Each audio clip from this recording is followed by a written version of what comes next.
Hello everyone, good afternoon. কেমন আছো সবাই? আশা করি সবাই ভালো আছো। তো এখন হচ্ছে শ্রাবণ মাস, তারপরে রথযাত্রা। তো সোজা রথ আমাদের হয়ে গেছে, এখন বাকি আছে উল্টো রথ।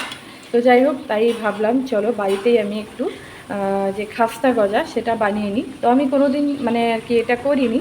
তো আজকে কি জানি মনে হলো যে না, এরকম একটা রেসিপি আমি ফোনেই দেখছি যে রথযাত্রা উপলক্ষে আর কি সবাই বাড়িতে ট্রাই করছে। তো আমিও ভাবলাম চলো তাহলে আমিও একটু ট্রাই করি। তো ফাইনালি দেখো আমি অনেকগুলো করে নিয়েছি, আর ওদিকে আমি চিনের শিরাটাও বানিয়ে নিয়েছি। তো এদিকে আমি কিন্তু গজাগুলো বেশ সুন্দর করে ভেজে নিচ্ছি, তোমরা দেখতেই পাচ্ছ। তো যাই হোক, ফাইনাল লুকটা অবশ্যই তোমাদেরকে দেখাবো, আর দেখে অবশ্যই ওকে কমেন্ট করে বলবেন যে কেমন হয়েছে।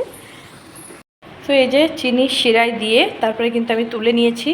ভাজার পরে 2 থেকে 3 মিনিট আমি চিনির শিরাতে ডুবিয়ে রেখেছিলাম। তো ফাইনালি আমার এরকম হয়েছে, আর অল্পই করেছি, জানি না কেমন কি হবে।